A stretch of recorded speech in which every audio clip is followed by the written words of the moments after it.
Okay, hello everyone. I'm Charlotte Anders, and I'd like to welcome you on behalf of the Alumni Association. Just a couple of housekeeping items. The session's going to be recorded, and we'll send you an email on Friday with the link to the recording, and the email will also contain a link for the webinar slides. And there is a handout for the program today. I did put the link in the chat, so you can download that now. Your microphones are muted, so if you have questions or comments, which are welcome, please add them to the Q&A section, and Hallie will answer as many as possible. Today's topic is analyzing your value uh, for your job searching and career success. It's really important to know how to transfer and detail and share your skills, which may sound different than what the job position sounds, but it's important to be able to know how to do that and also to understand what your value is and how you can share that or how you can analyze that and compare it to a job. I'm getting into your topic, Hallie, and I shouldn't do that. That's dangerous. No, it's Anyway, great. our I love speaker is Hallie Crawford. She's one of our career it. development partners. She's a certified career coach, speaker, author, and national career expert with over 22 years of experience. And if you've joined us for previous webinars that Hallie's presented, you know that she has lots of wonderful and valuable information to share. And if you haven't joined us before, I know you're going to be pleased with what you learned today. And I don't want to take any more of her time, so I'm going to turn it over to you, Hallie. Please Thanks, take it Charlotte. away. No problem. Not dangerous at all. Good kind of intro to what we're going to be talking about. And by the way, when we're discussing analyzing your value, you'll see on our first slide that we're talking about job searching, but it's also for career success long term, meaning understanding what your value is for that next promotion. So even if you are not in job search mode, if you will, or job searching currently, this helps you prepare for all of those steps along the way because it's a good idea to know on a pretty regular basis kind of where you stand. And there's lots of different factors that influence your value, which is obviously part of what we're going to be talking about today. So we already had a great intro. I won't belabor it. I've proudly partnered with Georgia Tech for, I feel like, since the dawn of time. It's been at least over 10 years. I've been coaching and training since 2002. I'm located in Atlanta, Georgia, and we have certified career coaches and resume writers in different parts of the country, undergrad degree from Vanderbilt and master's degree from the University of Illinois. And I feel like with the cool trips that Georgia Tech alum do, I need to become an honorary alum. We'll talk about that later. So, one of the first things I always like to bring up as we get into our content is a couple things here. I would love it if you can be present and really absorb as much information as possible. And I would suggest picking one action step that you will take on in the next week that makes the most sense for you based on where you are with analyzing your value and your situation, whether it's job search or something else. Because, as a reminder, you can revisit the recording. We will get that over to you. And we will get a link to the slides in the next slide here, as well as a QR code. So you can have both of those to recap anything else that you want to capture later on. But pick one thing that makes the most sense for you because we want you to leave today with tangible, practical action steps that you can move forward on. So here's the QR code for the slide and or for the slide deck. And I'm also going to put the slides or a link to them right now in the chat box. Please let me know if the link does not work for any reason because I am not in QA and sometimes a little less tech savvy than I would like to be. So let me know if that link does not work. But here's what we're going to talk about today. The first thing to do with this, because I know it can feel, analyzing your value can feel kind of overwhelming and esoteric. And like you might get different answers in some cases from different places. And so this is why we're going to talk about kind of all the factors that need to play into this. So, first, analyzing and understanding what you bring to the table, what your strengths are, what your past experience is. And it's the combination of all of these things, including your tech degree, that brings or kind of equates to your value, if you will. So please, when we're talking about this first key and analyzing things, I don't want you to discount anything, whether it's a personal experience like overseas, but you learned something there, language wise or otherwise. Every experience that you have had, professional and in some cases personal, adds value to your candidacy for a prospective employer. So we just really want you to make sure when you're working on this first key that you're not discounting anything because we tend to do that just as human beings. We discount things that we're, excuse me, just naturally good at. We assume everyone is. And we also aren't always as good at promoting ourselves and selling ourselves as we could be. So we'll talk about key number one first, and this is the analysis. Then number two is going to be clarifying and understanding what your market relevance is. And your market relevance, you're going to have relevance. It's going to end up being where are you most relevant and how so? So we'll help you start to think that through. And our third key is to do additional research, but talk a little bit deeper about talking with other people in your network to help analyze and understand your value, as well as online tools, because we want you to do both. We don't want you to just use the internet and AI and that's it, but we want you to have conversations with people too to help estimate your worth and identify what those opportunities are. And a moment ago, Charlotte already said this, but I just want to piggyback on it. Please go ahead and locate the chat box for us and the Q&A box as well. I invite you to put comments, thoughts, feedback in the chat box along the way at any time. Love to see those and love to see if there are any resources that you have found that have been helpful to you. We love to learn from each other as well. And with the Q&A box, the same there. Please locate that and feel free to put questions in anytime. We will have time for Q&A at the end, but I'm happy to pause and answer things along the way as well.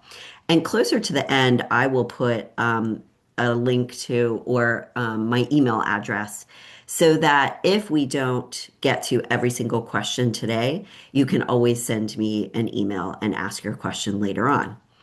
I tend to be a little bit more actually introverted than extroverted. So I always think of my really good questions after the fact. So no worries there if you have them.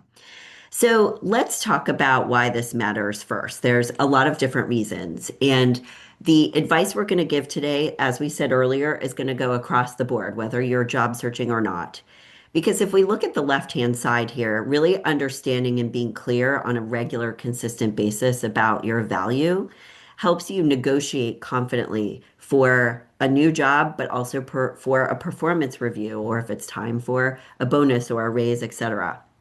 It helps you target the right roles for a job search. But also, if you're like saying, you know what, I need to, or I want to just kind of look out there and see what else is out there, just so that I'm aware of it in case it is time for me to make a move in the next year. It's helpful for that purpose too. And we want people to do that on a regular basis so they're not operating like in a vacuum. And it can also help you plan your career growth. Like, what's the next step for me? We always tell our clients that we want them to be proactive versus reactive in their careers.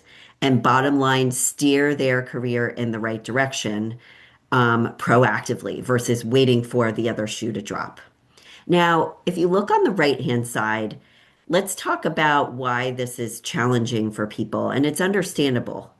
Um, some people are uncertain what different salary expectations are. Different organizations pay differently.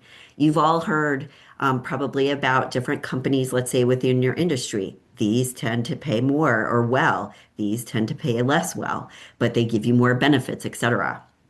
It can be difficult to evaluate your skills objectively. Remember how we said a moment ago that we tend to discount what comes naturally to us? We also aren't always as good as we could be about identifying what those transferable skills are and how they can look in a different type of role or a different industry. Some people have imposter syndrome. They have trouble owning their accomplishments and their success and really speaking confidently about it. They tend to say, oh, well, it was luck or whatever it is. And understandably, too, especially if you're working full time now, when you haven't taken the time to research your market or understand it because you're just trying to keep the job that you have and, do a good job, it's understandable that this can kind of fall by the wayside. And this is why we're here today. We want to bring this to the forefront of your mind. So I'd love to do this first poll if we could. And I can kind of maybe guess the answer a little bit because obviously you're here for a reason. But we did just kind of want to get a sense of where people stand as it relates to this issue. Because some people might feel like, you know what, I'm pretty confident about it, but I just need to figure out these little two, these other things to kind of fine tune things. And it's okay, by the way, if you feel like I'm not confident and that's why I'm here. Part of why we do this is we want you to know that you're not alone. This is something that, just like keeping your resume updated, it usually falls to the back burner, which is why sometimes when people come to us, they're like, I need my resume right this second because I haven't kept it up to date and I got this opportunity. So if there's a way you can say to yourself going forward after today, I want to check on this like twice a year. Make sure that I continue like keeping up with my network and just kind of know what's going on in my industry. You're going to be better off in the long run. All right, so let's take a look at our poll results. 52%. You know what? I'm actually really glad about this, that at least a little bit more are kind of half and half there. We've got a handful that are very confident. That's wonderful. If you have tools that you've used that have been helpful to you, please share those with us in the chat box. We'd love to see them. And not confident at all, that's why you're here today. So please don't feel bad. There's no allowing for imposter syndrome or beating yourself up about it. Let's take baby steps here because remember that all of this work, especially when it's career work and it might take a little bit of time, etc., we're not expecting you to figure this out in 24 hours.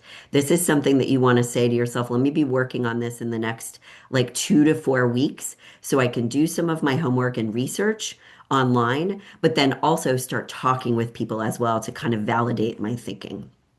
So remember that when we're considering our market value, one of the things I always like to bring up to people too is this next slide.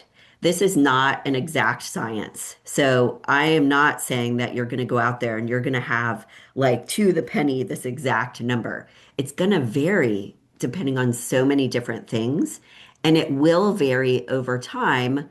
It will increase over time based on your additional experience, education, your skills, etc. But as we all know, the economy can totally change what your value is depending on what's going on there, what's going on in the market, etc. So if you look at the right-hand side, what we're going for here is not a perfect exact one number, but knowing more so that like what's a realistic range, give or take, based on geography, economic conditions, what my organization and other organizations need, what my role is and specialization if I have one, and also industry. There's all these factors on the right-hand side that play into this.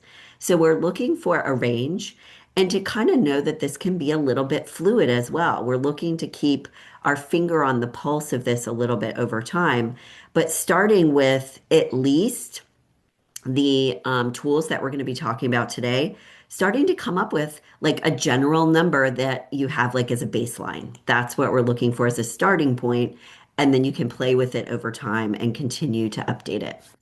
Now, as part of understanding your value, we really want you to understand and dig into your full experience. So remember, we talked about this a moment ago. Our first key is to, in terms of analyzing your value, we want you to look at all of these different pieces. And what we mean by this is your value, in part, is not just about your strengths, your experience and your education, although those are huge and the basis of a lot of your value. But people also want someone that's really passionate about what they do and really motivated and driven. So if you look at our model and look at, for example, your personality type, those are things that contribute to your value. Is it your work ethic? Is it that you're really good at communicating? Whatever those personality strengths and traits are too, they play into this. So if you can at least like print this out and take 5 minutes, doesn't have to take that long, and say, what are the elements of the model here? I would say the ones in blue, for the most part, are going to be the ones that are contributing to your value. But remember, too, part of your value, if you look at compensation as well, is if you've been paid X, that doesn't always necessarily mean automatically that you're going to get, X amount above that every single time. Because again, economy and all of these other things, but that is part of your value as well, your baseline salary and where you've been so far. So we want you to consider the big picture here using our ideal career model so that you're looking at all of these components because all of these things can translate into transferable skills. Okay. So don't discount anything on here. Now, it needs to be relevant to the jobs and the positions that you're looking at. Okay. So remember, as we talk today, I'm going to harp on the relevance as well. So when we look at this next slide, relevant personal experience is going to be helpful and something that you want to talk about when you're networking and job interviews, etc. Okay. But we always want to remember that we want to be thinking about, okay, here's the big picture of our value. These are all the things that we could use or pull from, almost like a toolkit, if you will. And then the way we know our value even more is the second kind of big step is to say, how is this, what value or what are these pieces, which pieces are going to be relevant for the job? So if we take a look at this next slide, we talked about this. Relevant personal experience adds to your professional value. One of our clients worked in construction in his family business during high school and a little bit during college and even after college a little bit. So later, as an architect, he was much more able than some of his peers, and he put these things on his resume to understand construction processes, speak that language, and communicate effectively with contractors, and bring that knowledge to his design work. So if you have any personal experience that can kind of bleed into the professional realm or be relevant or related, please add that to your list. So as we're writing down kind of your bucket of different strengths, skills, experience, personal experience can come into play there as well. Now, in analyzing your value as part of our first step, we also then want you to look at obviously your professional experience. And it is worth taking a moment to review previous performance reviews if you can dig those out, awards, accomplishments, results, and write down things that you may not have currently on your resume, but you need to either add there or would be good talking points for interviews or networking practice, like conversations, etc. And the reason why we want you to do kind of this analysis of previous work is because if you can start to identify themes and what you've mostly gotten kudos for, where you're highly praised during your performance reviews, etc., these could be strengths that you might overlook and are actually really good, valued, transferable skills as well. And make sure that you're reviewing all of your professional experience. Look at everything that's on the right-hand side. If you've served on a board, even if you volunteered or had some sort of leadership position, that was in college or volunteering in some way, shape, or form. All of these things can not only help you build your brand and add to your value, but help you understand what you bring to the table as well. Okay. One of the examples that we'll give you here as someone who she had actually, one of our clients, she had worked as a docent volunteering a long time ago when we were working with her at that time. And she'd actually kind of forgotten about it because she didn't consider it professional experience because she wasn't paid. But we don't want you to overlook these experiences because when she recalled that and we started talking with her about it, she realized there was a lot of things about that role that not only was she interested in, but it also helped her remember that, you know what, I'm actually really good at researching or validated that public speaking, and her ability to educate other people.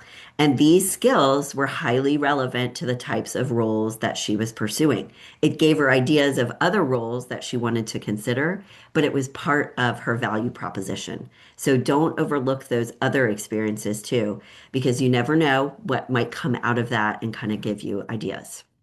Now, let's look next about specifically education and skill development. We also want you to look at the things you've done in the past. And when you're thinking about and considering your value, just as a side note, as you're conducting your research and talking to other people, maybe you even look at other people's LinkedIn profiles of the roles that you want to be in. If you start to notice, for example, that a lot of people have this specific certification or a course they took or whatever. Those are the types of things that you may want to consider to help you fill in gaps. So today we're looking at demonstrating and understanding your value, yes. But if you come out of these exercises as well, realizing that you need to add something to your repertoire, that's part of the purpose of all of this.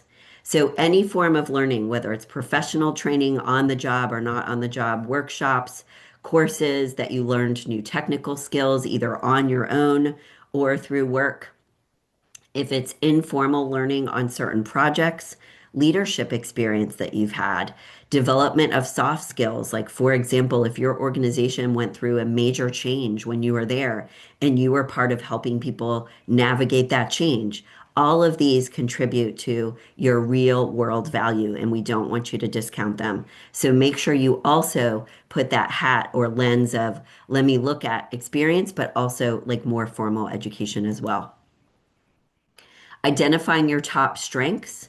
We like for people to identify about their top five. That's usually enough, seven at the most. When we get more than that, sometimes we're diffusing the waters a little bit. And as part of understanding your top strengths, you can do quick quizzes online. There's tons of free strengths assessments online. We like the Strengths Finder assessment, the lowest cost option, which gives you your five strengths. This helps you enormously understand what you bring to the table and communicate your value more effectively as well. You can use AI to help you understand, like upload your resume and say, what are some of my top transferable skills? And we want you to make sure that you're not forgetting, and we'll do our second poll here while we're talking. Don't forget those soft skills too. So, engineering, software, science, all of that stuff that you already know, absolutely critical and really, really important. But remember that employers also really like those soft skills when it's going to be relevant for the job that you're going for. So, whether it's communication skills, adaptability, strategic thinking, and planning, include those as well on your resume, on your LinkedIn, when you're talking with people too. So we'd love to see your responses to this intentional evaluating your skills. And like we said, we want people to do this more frequently than they usually do. So not the 47%, not really makes sense. That's why you're here. This can be the first action step that you want to take is doing this kind of formal review of past experience. And it looks like we have some people that are, which is great, and once or twice. So let's have this be more regular. In an ideal world, I would love to say that you're doing this like quarterly. I think that might be too big of an ask. So even if it's not quarterly, at least twice a year that you're doing this. Okay. And someone asked in the Q&A box, and thanks for asking this, and I'll go to this next slide so you can start to noodle on that is someone did StrengthsFinder about 15 years ago. Update it, or should I go with what it originally said? I would go ahead and update it because it has been a little while. When, if it's been like in the past 5 years, give or take, I think it's okay.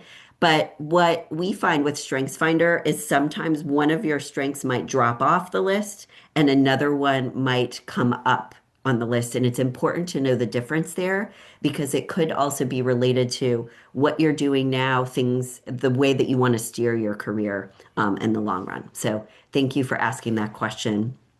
I definitely refresh it. I think that one of the other reasons, or I know one of the other reasons why we like the Strengths Finder and some kind of online assessment is we like when it not only gives you your strengths, but it also helps you articulate what those strengths mean. It gives you language that you can use on your materials, like your resume or LinkedIn, but also that you can use in interviews. Because remember, at the beginning, we've already talked about this a little bit, but articulating it is a huge piece of the puzzle.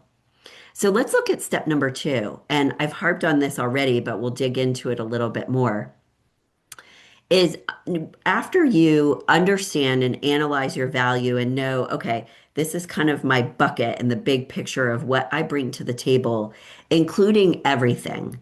Then we want to start to pare things down and say, okay, what really matters to employers and in today's market, et cetera. So you want to next understand what the market values most. Remember at the bottom of this slide that different industries, sorry, I've got allergies, and different companies are going to prioritize different skills. And they're also going to prioritize different things depending on the role that they're looking at putting you into. For example, a very basic one is if you're going for a management position and you're managing other people, they're going to care a lot about how well you can manage others. Maybe a little bit less about the technical skills and more about that, or vice versa. So, your goal here is to really understand your big picture value, yes, because you may need to plug and play different things in depending on the roles that you're looking at. But part of this is to get better at how to understand how your strengths align with the demand within your industry, within the organization, within your job search, et cetera. So, one of the steps and as you start working through this, just kind of as a side note, by the way, this will get easier over time as you start to get kind of your sea legs with it. And it's a really good idea to kind of just create a checklist and say, okay, first, I'm reviewing everything for the past, like 2 years or a year since I last did this. Next, I'm going to review and do some research on job boards. So it is worth spending a few minutes. This doesn't have to take a long time, but reviewing job openings on general platforms like LinkedIn, Glassdoor, or industry job boards so that you can kind of get the lay of the land about what's out there, what's going on, and what are people tending to look for the most, who's hiring, who's not, and what are they looking for. And you want to be looking for patterns here. And yes, you can use AI to help you identify these themes. So I love ChatGPT and I like Claude.ai. Those are my two kind of favorites, depending on what I'm looking for. You can use AI to do this to help you do your research faster. Remember, it's not always going to be completely accurate. So you do want to double check it and just make sure everything looks correct.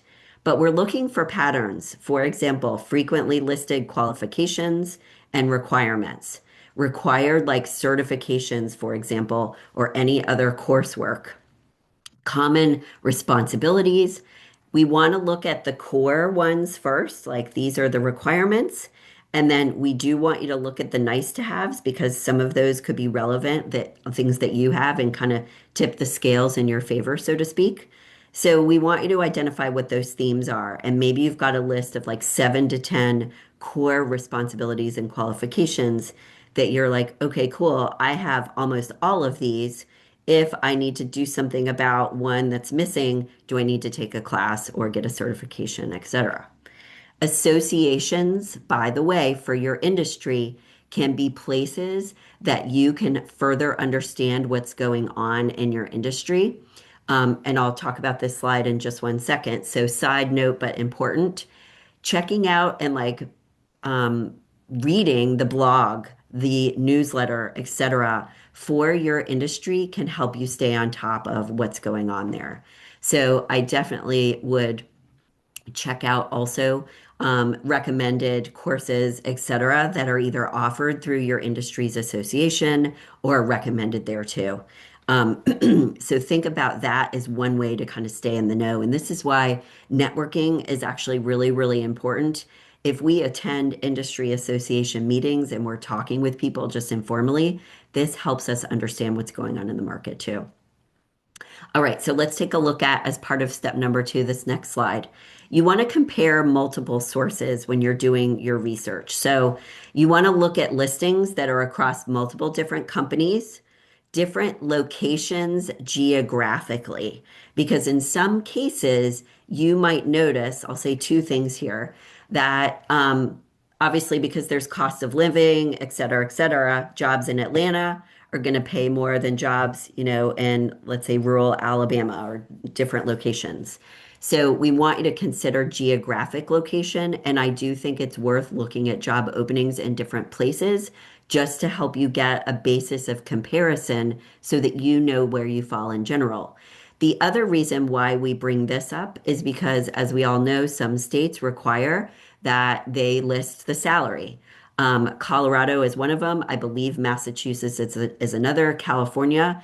Looking at job openings in different states, you can actually see what those salary ranges are. Now, remember, it's not always going to be the same as it is here in Atlanta, et cetera. But again, it's giving you some numbers to kind of help you understand expectations, regional differences, and differences in skill demand. So the jobs in certain locations may be a little bit different as well. So consider multiple sources to kind of do a good swath of research. And remember, you can use AI for this as well, a little bit more to help you dig deeper and identify what those themes are. As part of this second step, still, it is a really good idea. And we mentioned this earlier, but let's go a little bit deeper with it for just a moment. Is as you're doing your homework and researching what's required, what your value is, et cetera, starting to look at the LinkedIn profiles of professionals who are in your current role, but also roles that you are interested in pursuing, can also give you a sense of what your value might be in comparison to what they have. So, number one, what kind of coursework, education experience do they have? But also, number two, how are they selling themselves if you look at the left-hand side of this slide? So ask yourself and kind of do a quick evaluation of like 5 to 7 peer profiles as a starting point. Doesn't have to be a ton of them. But what skills are they highlighting and talking about? If they have done their homework, they're highlighting the skills that are going to be important. If that person, for example, is searching for a new job and open to work, most likely they have done something with their LinkedIn profile, and the skills that they're highlighting and talking about are things that they know are going to be good in the market. You got to be careful with this, but it's worth taking a look. What certifications do they have? How do they position their experience? We are not promoting or saying copy and paste someone else's LinkedIn profile. That would be really bad. We're not saying that. We're saying you can get ideas and suggestions about, okay, these are like, yeah, these are the things I think are important. And what I'm reading based on what these other people are saying and talking about is helping me validate that I'm on the right track. Or, ooh, I forgot to talk about this one thing on my profile that is honestly something that I have. So always want to be ethical and honest, but taking a look at these things can help you in a lot of different ways. Next, we want you to check those industry trends. And this is where your association can come into play here. But you can also use AI and just online research to Google trends in your industry. So, what are the statistics for hiring for this role versus this other role? What are most employers looking for? Again, remember it's a computer. It may not always be right. It could be pulling information that is out of date. So, you always want to just double check it. But researching trends by looking at your professional association and checking out their website. What are they talking about? What are their most recent articles? What are they saying and kind of PR in the news related to your industry? Industry reports, publications and articles, labor market data. All of these can help you understand where your industry is headed and what's important. One of the things that I'm going to put in the chat box is BLS.gov, the Bureau of Labor and Statistics. They have trends and stats about different industries, what's growing, what's not. Remember, it's a government-oriented website. It's not always going to be as specific as you might need or want, and this is why we want you to look at these other places as well. But there's a lot of good statistics and research out there if we just go look for it. Okay. Now, let's talk a little bit more about transferable skills and why these are so important because we don't want you to be looking at these different job openings and saying, gosh, I don't have exactly what they're looking for. We want you to go deeper and say, wait a minute, even if I haven't managed projects in this type of specific industry or within their company and they do something very niche and specific, I've managed projects in other places, so I know I can do this. So we do want you to take a moment and get help from friends, family members. This is where we come in as coaches too, to help you go through your resume and identify what those transferable skills are. There are some examples of them on this left-hand side of the slide, but these are only a few of a ton of transferable skills. So you want to do a good job and get some objective opinion. You can get ideas from AI here too, but get an objective opinion about, you know what, you're actually really good at this. And I don't think that you realize that fully. And you can leverage that skill or use that skill in a different way, but it's doing the same type of thing in another organization, for example. These skills increase your flexibility so that you're not just getting so narrow in what you're doing unless that's what you want to do is be like a niche expert in something fantastic, that's great, but having a little bit of flexibility there can help you adapt to the market a little bit more and increase your long-term value as well. So identify what those transferable skills are as part of this too. So step number 3, this is our third step, and please feel free put anything in the chat or the Q&A box as we get closer to that time too. But it's really important to do your homework. So you've gotten these numbers, started to gather data, et cetera. We want you to then gather survey data and market insight as well to start to understand the relevance a little bit more. So we talked about job postings already.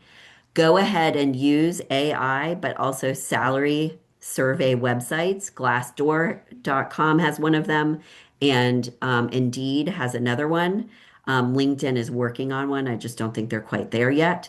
But go ahead and look at those. Now, remember that these salary websites, they're going to give you broad general answers in some cases. And this is why you have to go to doing your other research to get a little bit more specific there. I would definitely try to connect with some recruiters local to your area who work within your industry and have conversations with them. I know they're not always going to get back to you, and a lot of them don't want to be contacted. So, what I would recommend with recruiters is this is why attending events, maybe you'll meet someone who knows a recruiter or has worked with one before through your alumni association, if there are recruiters, people that went to tech. So think about ways that you can make connections through other people to recruiters. This is where, again, networking conversations come into play as well, and AI can help you. And we'll do our third and last poll here. Before we go to our next couple of slides and our Q&A as well. Curious if anyone else knows about other salary information websites that they have used that have been helpful for you, or any comments or thoughts on if you've used them at all and kind of how it went. So remember what we're going for here is a reasonable kind of compensation range based on geography, et cetera. And it's okay if that range is between like 5 and 10K. Again, it depends on the type of job that you're in, your industry, all of that. This is Hallie, what, I'm having some yeah, trouble launching this poll, so I'm just going to put the question in the chat. perfect. So if that's Yeah, okay. Yeah. yeah, totally fine. Yeah, let's go back to it for a second because I am curious, A, how many people have done salary research online, AI included, and also B, just give us a yes or no, but then what sites you've used and if you found them helpful. So if you'll put those in the chat, that would be great. Because I know that there's more and more out there. Like I said, LinkedIn is building something out. I just don't think they're quite there yet. They do start to, um, if you have, just by the way, let me mention this too, because it's relevant. Um, if you pay for LinkedIn Premium, um, we do actually find that it can be very helpful because it will give you more information about how you're qualified for different jobs that you're looking at applying to. and it'll give you some more research about what's going on with that job, et cetera. So just as a side note, along with this, LinkedIn Premium can help you with all of this. So AI, Glassdoor, job postings in different locations. Yep, remember those. Salary review and general search. Most of the things that we were talking about. Okay, cool. Yeah, and some people haven't done research in a long time. And again, that's why you're here. It's all good. If you need help with this, this is why we're here, what we do all day, every day. Happy to chat with you about our services. If it's the right thing for you, if this is the right time. It's a free consult. We do give a discount for Georgia Tech alum. Please make sure you let me know when we talk that you came from this webinar. And this coupon code is also something that you can use anywhere on our website if you just decide to sign up for something there. It gives you 10% off, which is actually a really big discount for our individual coaching bundles. So feel free to reach out anytime. So, with your salary ranges and doing the research, like we've already talked about, remember, go ahead and look at those places that do post salary ranges, keeping in mind the location and the difference there is going to impact things. Remember too that company size matters. Your level of experience and expertise matters as well. So it's not always just plug and play. This is why you got to think about these other things. Use these numbers like as benchmarks so that you can understand. And for example, if you're looking at a job that is one level up and looking at that salary range, you want to say to yourself, okay, I might be close to that, but not quite because I don't have that experience yet. So again, we're looking at kind of ranges here. So there are Glassdoor and PayScale, and LinkedIn does have some beginnings of salary insights that you can kind of take a look there. They're still building that out just a little bit more and adding tools to it. But that is one that I want to recommend you can use kind of as a starting point.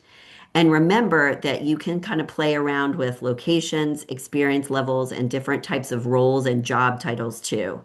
And AI can help you summarize salary data and help you identify typical ranges from all of these different places. I would go ahead and use the different places as well as a starting point so that, again, you're making sure you've got the right numbers. And if you end up and are able to connect with some recruiters, and like I said, this can take a little bit of time and some networking, et cetera, they can help you understand what salary range is typical. I also want you to ask them what skills can increase your compensation for exactly what you're looking for and what trends they are seeing in hiring, because this can help you kind of understand like what the context is of your industry, geographic location related to that too. And last couple of slides here to be thinking about. And I did have a question come in. Let's answer this real quick. If you plan to work remotely, do you evaluate salary in the city you live or in the city offering the job or country? I would be looking at the city that's offering it versus the city that you live. It's a great question. When you are networking with other people, this is an opportunity to, in the right way, kind of put some feelers out for what salary ranges might be right. So instead of just coming out and asking someone what they make, which would be very awkward, there are things that you can ask people within your network. Does this range seem reasonable or realistic? And if they're uncomfortable answering for whatever reason, okay, I get that. But asking in this way can help you gather insight and kind of feel out what you're thinking and considering without asking that really awkward, direct personal question, which, unless it's your best friend, and even in that case, you may not want to ask. So you can ask, I'm looking for this. Does this kind of make sense? Okay. And as you're considering if there are any gaps, we talked about this already.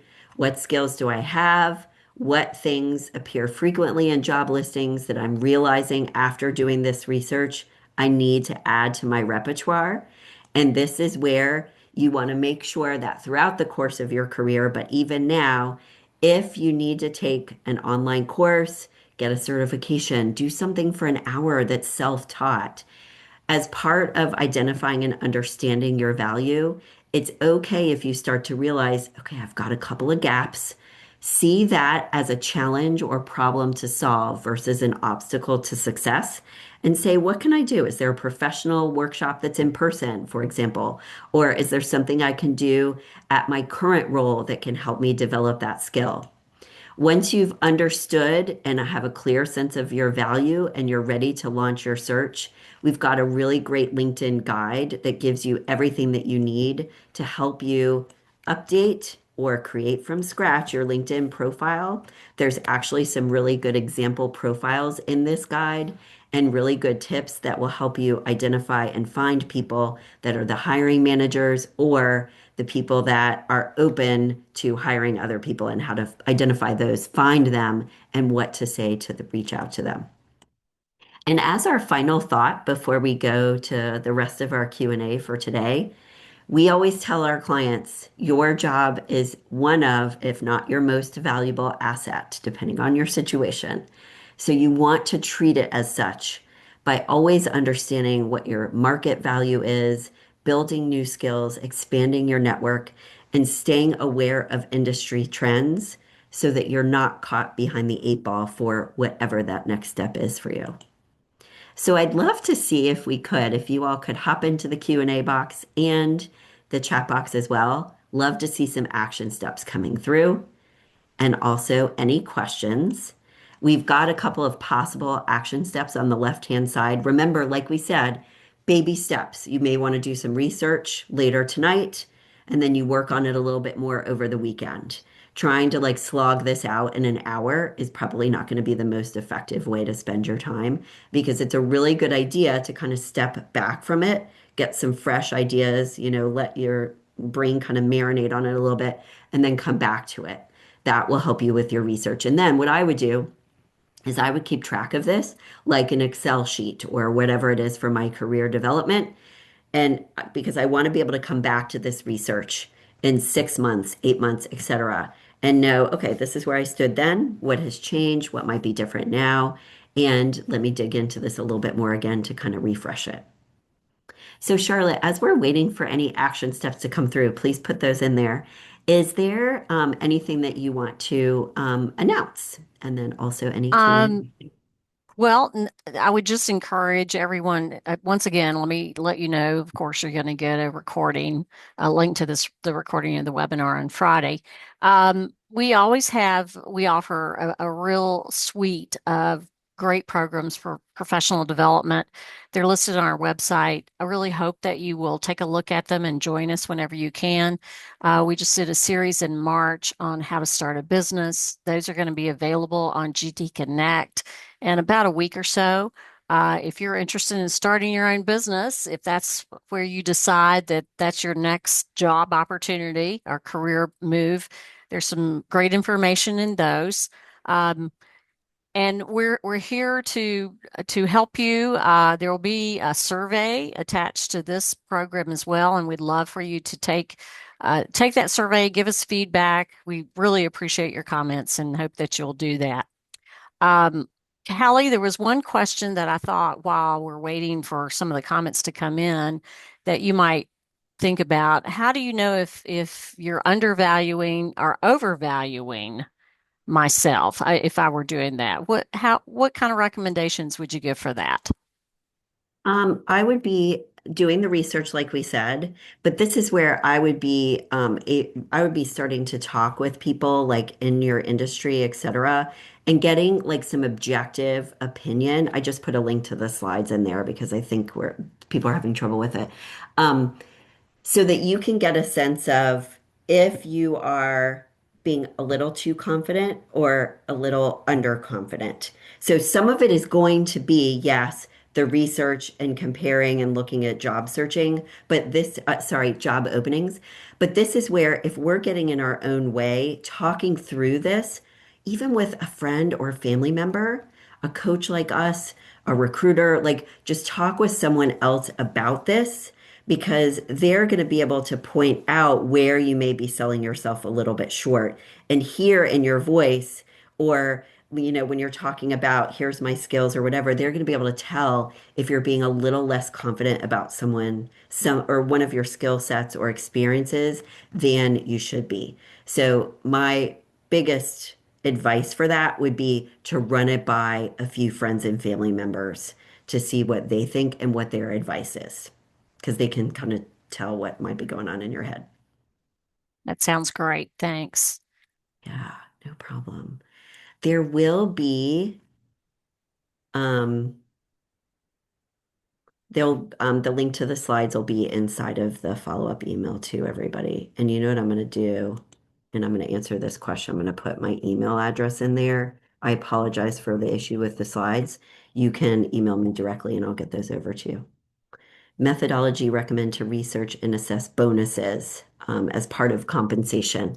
So this is where I would do some online research as well.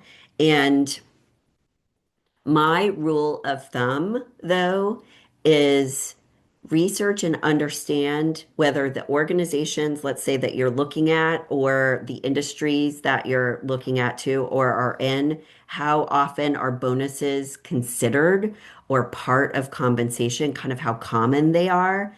And the rule of thumb, though, is that bonuses are incorporated into your annual salary, what that typical bonus is. Hopefully that helps as a starting point. Expand on whether you're pro or less pro recruiters. Being placed quickly. Yes. So, a pro recruiter for sure, across the board, but you need to be your own best advocate. So what I would say is that kind of like with our healthcare, we need to make sure that we're advocating for ourselves, understand that recruiters are not at our beck and call, that they're have a clear understanding of what recruiters' jobs are. They're working for the organization that is paying them to fill the slot. They're not per se working for you. So you need to make sure that you don't get placed into or say no if there's a job that they want to place you in or put you up for that you're not interested in. So you've got to be your own advocate, if you will. So that's how I would think about it. There are fantastic recruiters out there and they have access to the hidden job market, jobs that are not always posted. So they can be fantastic. You just want to be smart about how you use them and understand what the role is that you play and that they play. Another question related to bonus and benefits offered, how companies compare in terms of health insurance, 401k. Are there, you know what? I do not know if there are any trend reports, but I bet there are out there. I would use, honestly, like I would use AI to find out trend reports for these certain things related to engineering or whatever industry you are in. Normally, the reports that come out, sometimes they're put out by like BLS or a government entity, but sometimes this is where industry associations come into play and they will have developed their own reports. So thanks for asking that too. These are really good, thoughtful questions. I love it. All right. Let me know if there's anything else. I'm going to put my email there. I apologize for the slide issue. I thought that I double checked it before, but Hal, Hallie, I have the link. I mean, I was able to link to your request for slides, and I definitely will add that to the follow-up email. okay, It's thanks. it's very long. I'm thinking maybe the It could be that. shortcut was not working correctly, but I'll add the full link in the follow-up email along with the link to the recording. Okay, that'd be awesome. Thank you for that. If your Sure. job is remote, so a couple more that came through, Charlotte, and then we'll close out. Compare that location salary.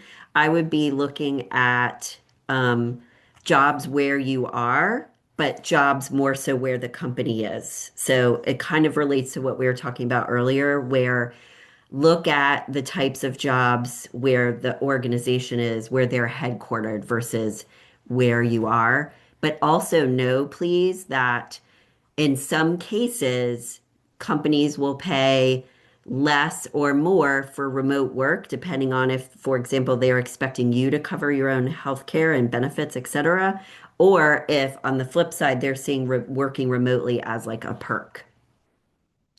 Contacting recruiters. Yeah, I would be trying to network with friends, family members, former coworkers, etc., about recruiters that they know about or have worked with before. You could also try to find recruiters local to your geographic area. Sometimes they're more likely to get back to you. And also look through your alumni association because, yes, they're trying to find job openings versus candidates all the time. So it can take like an informal or a networking connection to kind of get in front of them. Cool. Okay. Hallie, as always, it was great. Thank you for all this good information. Yeah, Um, and thanks to everyone who did join us live today. If you have friends or colleagues that registered for the program but they were not able to attend and they have questions of you, let them know that they will also get the email with the link to the recording and the link for the slides, link to the handout, link to schedule a free consult. Everything that they heard about today, they'll also get that. So excellent. I think that's it for today. Thank you again. Thank you, Hallie. And we'll close it down at this point. Thank you. I really appreciate your time, everybody. And thanks for the kudos coming in and very thoughtful questions. I love that. Fantastic. Okay. Everyone have a great rest of your day. You too. Bye bye. Bye.